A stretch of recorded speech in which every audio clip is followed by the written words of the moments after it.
Bienvenue sur la 6e étape du Dakar 2020 entre Aïl et Riyad.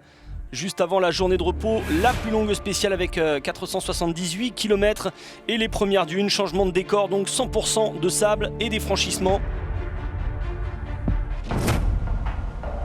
Une première partie rapide dans cette étape avec Bernard Ten Brink, 7e aujourd'hui de cette étape. C'est son 6e Dakar, il a bien dompté les dunes, il espère faire un meilleur résultat, c'était 7e en 2015. On retrouve Yazid Al-Rajhi qui est comme chez lui sur le sable saoudien, c'est son bac à sable même, il est confiant, son 6e Dakar, il profite et régale son public. Nasser Al-Attiyah, 3 minutes plus lent aujourd'hui que les meilleurs. Nasser Al-Attiyah qui s'est retrouvé distancé par le buggy de Stefan Peter Hansel. Il n'a pas pu se rapprocher des mini et perd un tout petit peu de temps.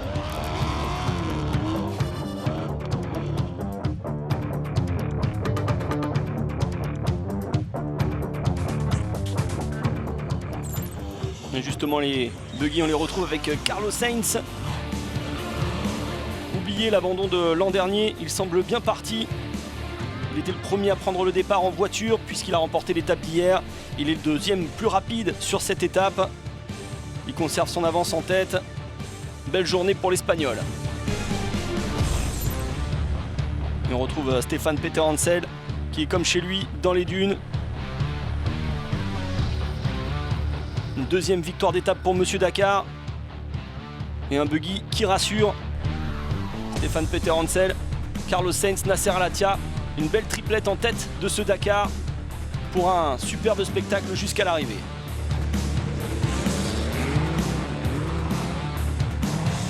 Ça fait du bien de gagner des étapes. Je croyais que j'étais trop vieux pour le faire, mais tout compte fait, ça marche encore. On se crache dans les mains quand même, 477 de spécial, avec des vitesses assez élevées entre coupées de franchissement de dunes. Et dans ces vitesses élevées, en fait, il faut vraiment être super concentré parce qu'il y a quand même des pièges, des petites dunes cassées, des trous. Et donc on a vraiment les yeux qui sortent de la tête, ça demande beaucoup de concentration. C'est fatigant plus nerveusement que physiquement par rapport à hier. Et justement, le classement général avec 477 km aujourd'hui, mais des écarts très faibles. Nasser Al-Attiyah est à 8 minutes environ de Carlos Sainz et Stefan Peter Hansel est à un peu plus d'un quart d'heure.